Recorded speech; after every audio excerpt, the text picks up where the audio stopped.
Where is the podcast, nah? Hurry up and drop it. Yo, where the podcast at? Where's the podcast now? Hurry up and make a podcast. Make a podcast now. Drop the podcast. Hurry up and drop the podcast. What you waiting on now? Drop that podcast, boo. Drop that podcast, cause the time is now. What a podcast? Come on now, you gotta make the podcast, nah. Where's the podcast at? You said you was about to drop. Where is it at? Where is it at? We waiting for it. Where is it at? Come on now. Welcome to episode 3 of Also She Talks. And today, for those of y'all that's not from St. Louis and that don't know who I'm sitting with, I have Jamal, the comedian, as my guest. So if you want to introduce yourself, tell them all your accolades. Actor, comedian. What's up, y'all? Thank you for having me too. I am honored. Yeah, You famous out here. Like I'm. That's you. Oh That's you. You on TV. That's you. But yeah, y'all in St. Louis, I'm a comedian, actor, voiceover artist. I do voice impressions. I'm a model, TV shows, and I'm a handyman too, and a father. So I do a lot in the community. So Yeah, we better hear it. thank you. Yeah. So for starters, how did you get into comedy? Like, what inspired you to start taking it serious? So the crazy thing, it was college. Okay. So I was like early 20s, 22, 23, and I went to St. Charles Community College for my mass communications degree. Okay. And at a point, I was doing a lot of speech classes, and I was just talking to people. And then whenever I do like speeches or whatever, they was just like, "You're funny." I'm like, "How am I being serious? What you mean?" They was like, "That's how you say it." I'm like, "All right." So I just went one day, just wing it open mic, right? I was just freestyling. I'm like, "Yeah, you know what's crazy? I got kids, right? I got BMs." And dude in the crowd was like, "You too?" I'm like, "Yeah, but I fucked up like you, I know." Everybody laughed like, "Bro, hold on, wait. I thought that was funny, but this is real life." Yeah. So when you put your personality with speech, you really get a comedian. You just being yourself naturally. Yeah, So it's nothing's- authentic. Yeah, it's real, you know what I'm saying? So it's just like, I ain't, faking the funk nothing. Everything's very just natural, for real. Yeah, that's good. Very authentic. So I always be thinking, like, whenever I see comedians, I be wondering, like, was you a class clown? Like, was you funny in school? Oh, hell yeah. Look, ISS and stuff. I knew it. Oh my gosh, those days was crazy, man. That's Crazy. funny. And it's funny because, like, the people that went to school with you, they'll probably be saying, you know, like, yeah, that's... But it makes sense, right? For real. Okay, so my next question is, who has been your biggest comedic influence? And how have they impacted your style? So one of my favorite comedians is Sinbad. He's like an old school comedian. Yeah, I know who that is. And back then, like the older comics, they used to tell stories in their jokes, and it's authentic. And when you hear people tell jokes, you can tell if it's like real or it's fake. And it's the way that it says. A lot of times, comedians, this generation, people steal from everybody. Yeah. Real stuff, like you be rapping, designs or whatever. Everything, Yeah, but at the end of the day, you're not gonna be that person who actually did it. So it's like I look up to Sinbad, Steve Harvey, and one of my influences is Nick Cannon. Not just the kids, but the fact of the businesses he has going on at a young age. Yeah. So the interviews I've seen him in, he started real young, like in his early 20s. I'm sorry, 16, 17, like on all that, things like that. And I'm like, at a young age, know what you want to do and being consistent, and you about your business, is just like, that's someone you can look up to. Yeah, definitely. And the fact that I met him last year and he knew about me was crazy. I was like, what? For real? It was on Fox News, you know what I'm saying? It's just like, I had a whole conversation with bro. He was just like, hey, do you. Don't let nobody not do you. Yeah. And I'm just like, that's real. Because at the end of the day, people will clone you, try to be like you, but no one's going to be the actual you. Yeah. Nobody can do it like you can. Yeah. And like they gotta be full circle to go from like looking up to him and like now you standing directly in front right. of him. Right. That's crazy. Yes. That's crazy. Yeah. That's full circle. For sure. How do you develop your material? Like, do you practice it out before? Like, how do you develop? Or do you just freestyle? Do you get up there and you just... So, disclaimer, the Wild Out you saw, that was actually here. So that wasn't out there. Okay. So the people who made the Wild Out here, shout out to my homegirl Apple, but she put that together. She brought all the comedians, rappers, everybody here. That's nice. And the fact this is my craft, Yeah. it's like it makes sense for me to just go natural with it. And And it's your city. yeah, you know what I'm saying? So it's just like it's an amp. Like I do this, you know what I'm saying? That's And really nice. and she was just like, man, this was not rehearsed. Okay. It was not rehearsed. And that's okay, that's fine. I like to be myself and actually get the whole feel freestyle of it. Yeah. So when we did it, I was like, okay, this is improv. That's easy, right? You're doing a whole battle. Okay, this is easy. I got it. So it was like on the spot, you just gotta be quick on your feet. And what I've learned is be confident about what you're saying. It could be whack to somebody else, but if you coming out hard, that's gonna be hard. Yeah. That's gonna be hard. Like Sure. it's all about you just having that confidence just to go out there and do it, Yeah. and don't be scared of yes or no, a buzz or a bell, basically. Yeah, confidence is a big thing. Like, cause I have stage fright too. Like, For real? Yeah, I have anxiety really bad, so I have stage fright. Like, I can't tell. that's what took me so long to start the podcast. Like, I've been battling with like thinking about starting a podcast for like a year straight, and all of my friends just telling me do it anyway. And then like I kept having conversations with people, and like I would tell them things, and they would be like, I really needed to hear that. Like, you should put this on a public platform. So I'm like, okay, I need to take myself serious. But it's good that you talk about confidence because that's really what it takes. Like, even if you're afraid, even if you don't want to mess up, confidence go trump it all. So like, if you get up there and you look confident, won't nobody even know you shaking in your boots. Like, don't nobody even pay attention to that. Hey, that's facts. So yeah, like it's good that you like speak about that, especially because like not only do confidence change how like the type of job you go up there and put on, but it changes how you feel about yourself. Like if you walk in and you confident, subconsciously you thinking, okay, yeah, I already got this in the bag, and that's gonna shine through you while you're working and while you're doing your craft. So Hey, yes, man, that's facts for sure. yeah, confidence is the key for sure. Confidence is definitely the key. So speaking of confidence, I want to also talk about like situations in which like it may chip away at your confidence. So how do you handle situations when you like tell a joke and it don't land or it don't go how you wanted it to go? It's called the boomerang effect. So one of my comedy shows I had, right? I said something that was not funny at all, right? And the lady was like, what the fuck was that? That wasn't even funny. Everybody laughed at her. So I'm like, all right, that's cool. And then I was like, damn, you married, right? And she was like, nah, I can see why. So that it's the coming back. You gotta come back hard. Like someone can make cloud out of you. You just gotta come back harder. You know what I'm saying? Because as a comedian, your job is to keep composure and still do your job. Yeah. Because it's some comedians where on stage they just get quiet. They don't say nothing. They just their self-esteem and the lower confidence is just like, no, but this is what you need to do. No, you tell a joke, tell a story, come back harder. Because everybody can't be on stage. I'm not gonna lie, everybody cannot be on stage. You gotta have that, like I said, the confidence, the visuals of everything, your surroundings, and you need to have that communication to be on stage. Because if you're on stage just talking, anybody can talk real shit, anybody can talk. But if you can actually just break down the joke and actually have step by step, like a joke, punchline, instead of just joke, punchline, like, you gotta have a flow to it, a rhythm basically to it. Yeah, it's a craft to it, for sure. Yeah. And I like that you said, like, how, like, it's about the comeback, because life really is about pivoting. Like, you can do something, plan it to the T. If it don't go right, it don't matter that it failed. It matter what did you do after it failed? What did you do after your plan didn't go right? Right. Like, how did you pivot? And as long as you quick on your feet and you can pivot, you can do anything. Like, real quick, and I learned from so many failures where it's like, I'm better now. If I never failed, I would not have learned how I failed. Yeah. So I'll do the same steps, basically. Yeah. So it's improvement. Yeah, that's good. Yeah, and constant improvement too. Because I think like it's a big difference between being confident in yourself and like knowing like, okay, even if I fail, I know I'm gonna come out on top and I'm gonna learn from it and it's never gonna happen again, versus being cocky to where you feel like, oh, it's impossible for me to fail. It has to be a smooth balance. And I feel like that's what makes you level-headed. That's what makes you like able to contain yourself, able to like present yourself appropriately. Like that's really what it's all about. Yeah, and the crazy thing is, a lot of people these days are super serious to the point where it's like, they just think they just stuck. You know what I'm saying? Ego.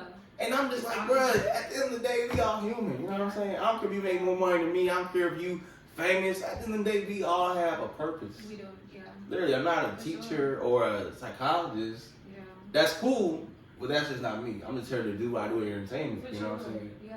And it's crazy that you mentioned that though, because I think a lot of the times when you meet people and they're very egotistical or they want to go out their way to demean you, you actually end up finding out that they're not as confident as they look. They're not at all as confident as they appear. It is an act. And that's because people that are really confident within themselves and with themselves, they don't have to go out their way to make you feel small. But a person that don't really feel like they know, like, oh yeah, I don't really walk the walk, so I'm gonna just talk it.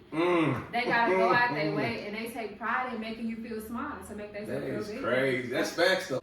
So my next question, speaking of like being in spaces where like you feel like people just got so much ego to where it can't be like that sense of like togetherness. As an upcoming comedian, what challenges have you faced like trying to break into the industry? Not gonna lie, when I first came into the entertainment industry, I'm not gonna lie, I feel like I thought that everybody would help you and put you on. That's why I automatically thought, because I'm new, you know, I'm a new kid around the block, so I'm thinking someone could just be like, hey, do this, hey, do that. Hell nah. This is steps you gotta take. You gotta meet the right people. You gotta do certain things to get to where you need to be at. Now, when I say certain things, it's not just anything, but certain things to the point where it's just like, if you want to do comedy, comedy is very vague. You can go from stand-up to acting, comedic actor, stand-up comedy. You can do TV shows comedy. Like, it's different variety of comedians, literally. So I don't really put comedian in one box. It's multiple boxes. Comedy is multiple boxes. So entertainment itself, it's all in one. You think about it. Like, for example, acting, you're using your body and your face. Modeling, you're using your body and your face. The only difference is you don't talk or modeling. It's just expressions in your face while moving. Like, I don't model too, so it's just like, whole time I'm talking and on the microphone hosting, next thing you know, I'm walking, posing, not saying nothing. It's the same thing, it's just a different aspect of it. Think about it. Okay.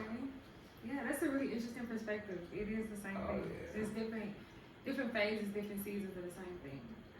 How did you get into so many different things? Like, I know you act, you do comedy. Like, how did you get into acting? How did you pivot from comedy to So what I've learned during this whole process is the fact of you never know unless you try. And believe it or not, my very first modeling show was last year. And this lady, shout out to Pierre, by the way, she was like, I used my modeling show. I said, huh? What is that? Modeling show?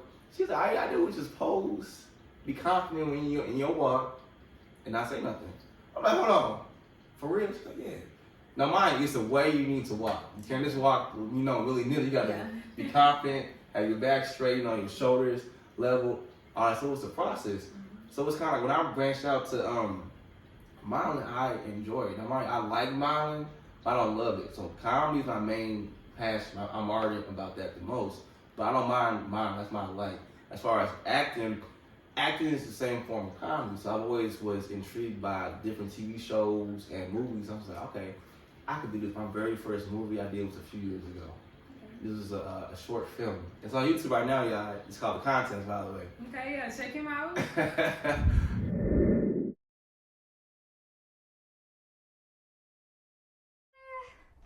What's up, guys?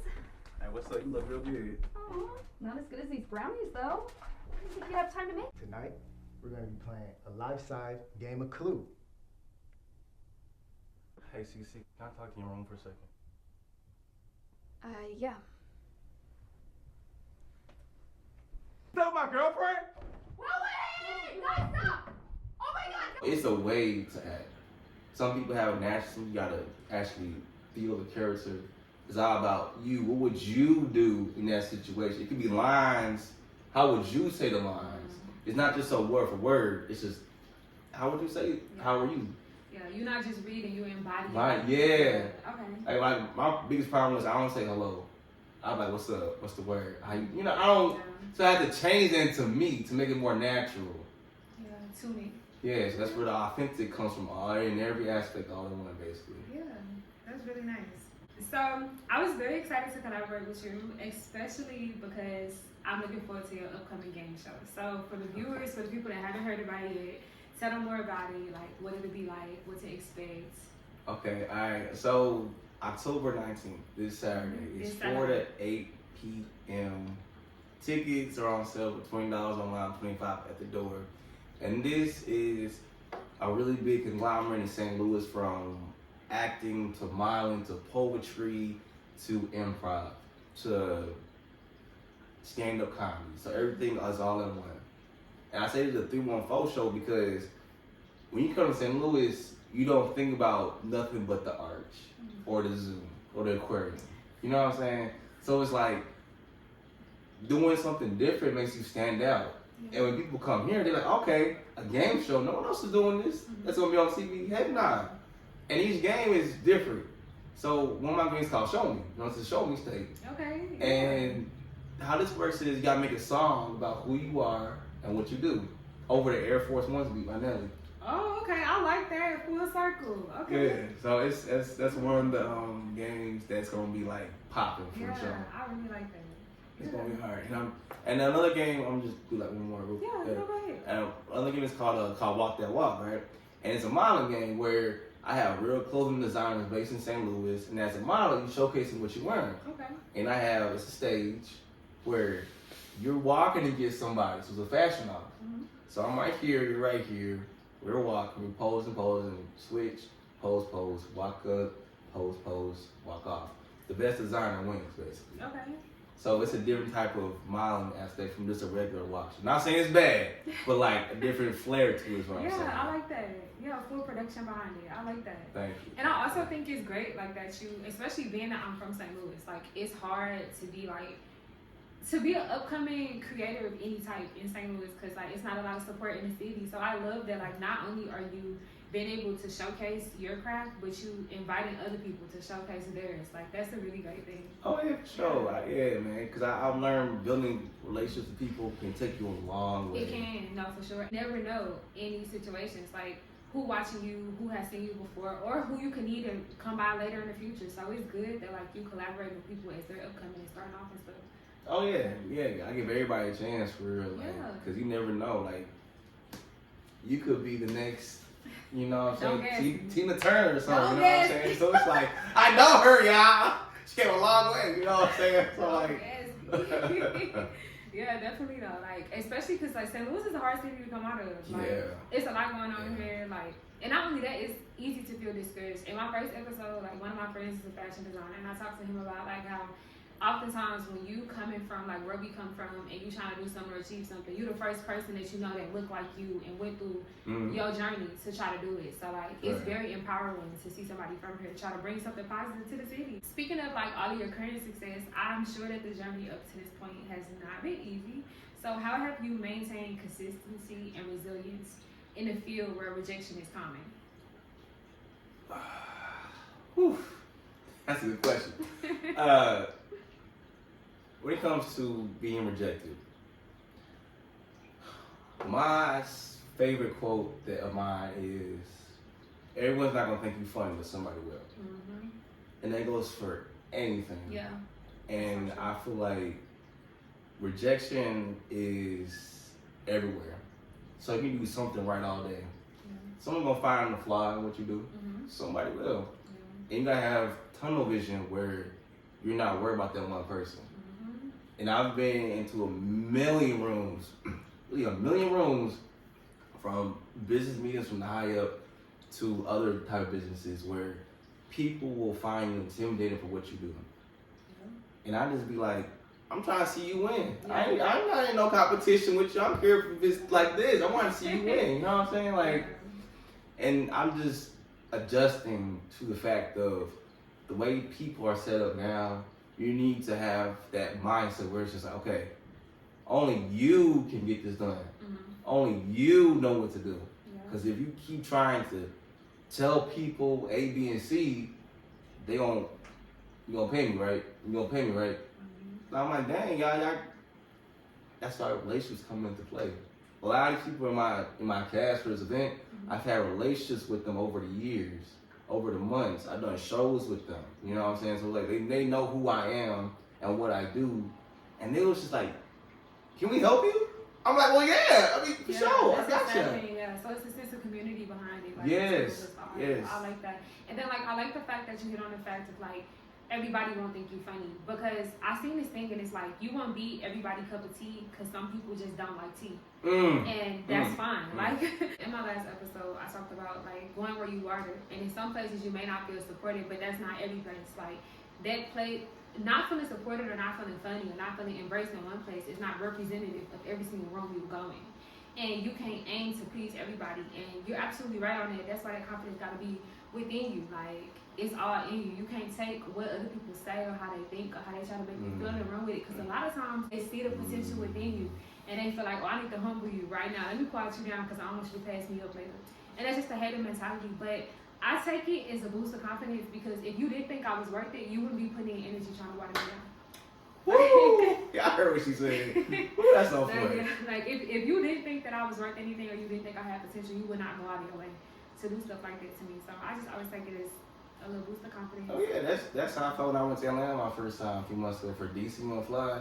I was just in a room with him and his people. So mind you, I knew these people was way above me, but I was not intimidated. They treat me like I was their own. You know what I'm saying? So it's just like they know what you're capable of doing. Yeah, they do, for real.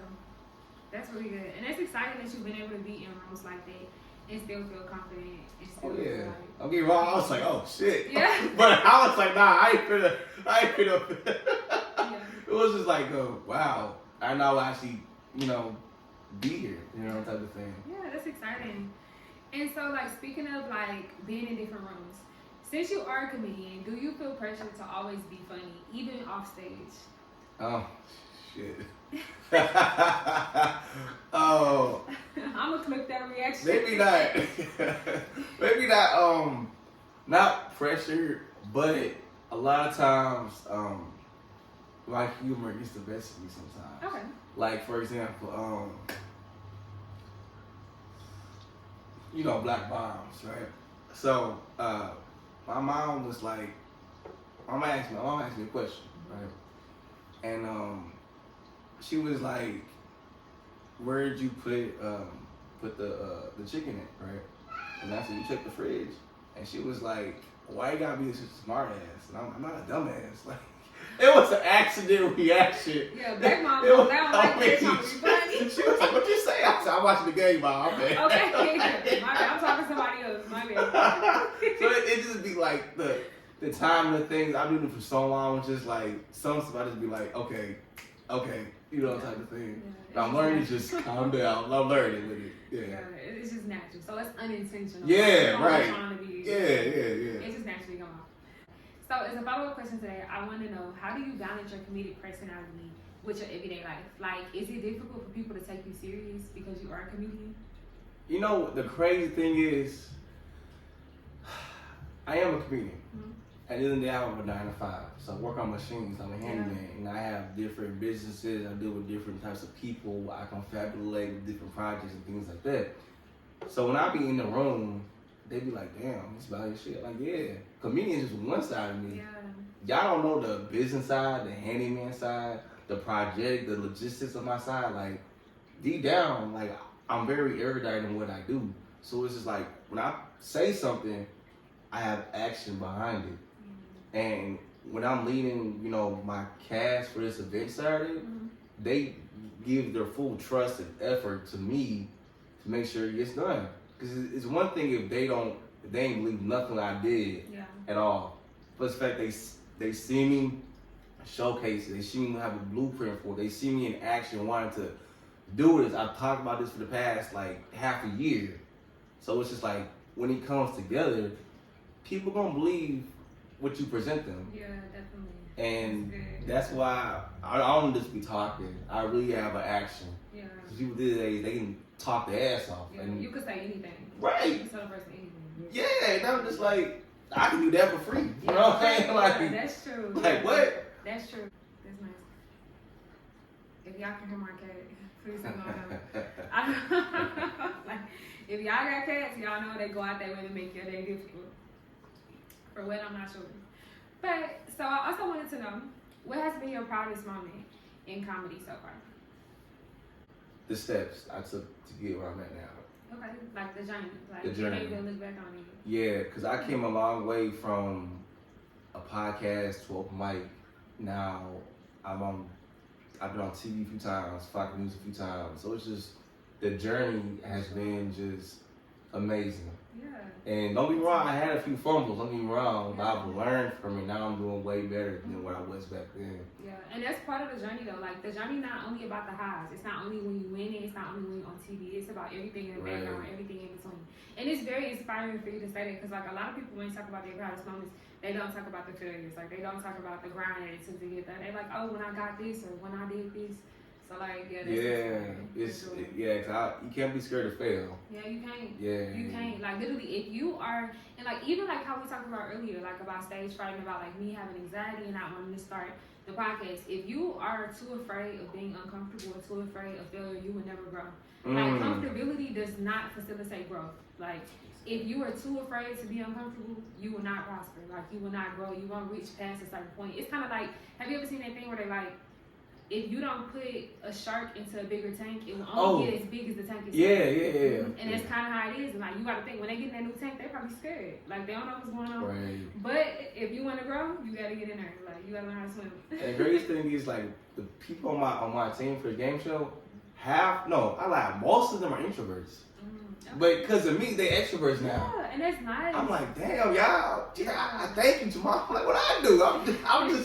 I appreciate y'all for real, but you just never know that one person could just change your whole perspective on life. Yes, change your trajectory. And that's why it's important to watch the type of company that you keep. Like, and it's good that you make sure that your company is also on your platform, because the people that you're around can make a breakthrough. If you are introverted and you only around introverts, nobody ever push you out that shell, it's hard to ever find an opportunity in which you got to. So it's good. The last question is, where do you see yourself in 5 years, and what are your goals as a comedian?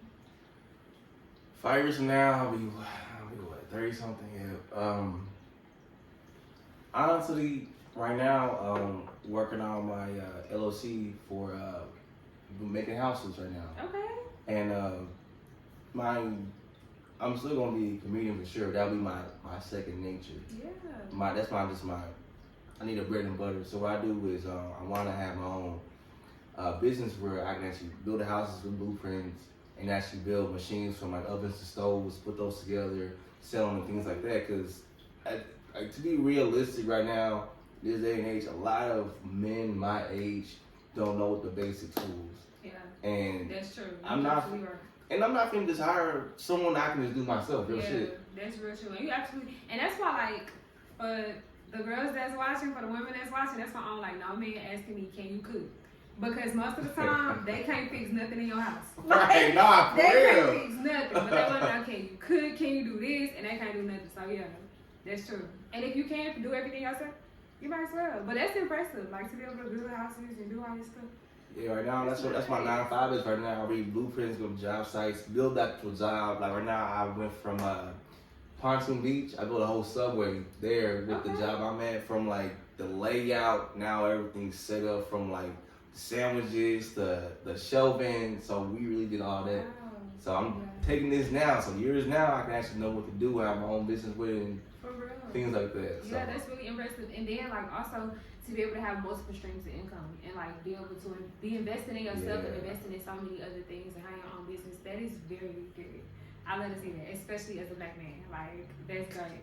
Hey man, sister, for sure. Look, hey, we're doing it. Yeah, well, that wraps everything up. Thank you so much for coming to my podcast and being a guest on here. I really appreciate it. And I'm so excited for the game show. By the time y'all see this, the game show, the first episode of the game show has been happening a week ago.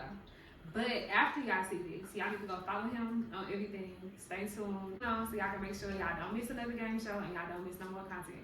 Oh, I'm selling merch too, y'all. So the 314 show on the front and stuff. So I got you. No, thank you for having me. Like, I'm honored. Like, no, I'm honored. Thank you. She's famous and stuff. No, you know crazy. He on TV, y'all. Famous is crazy. Like, well, yeah, follow me on JamalTheComediann with 2 N's on Instagram. I'm not Hollywood, so I will talk to you for real, okay? So I appreciate y'all for tuning in.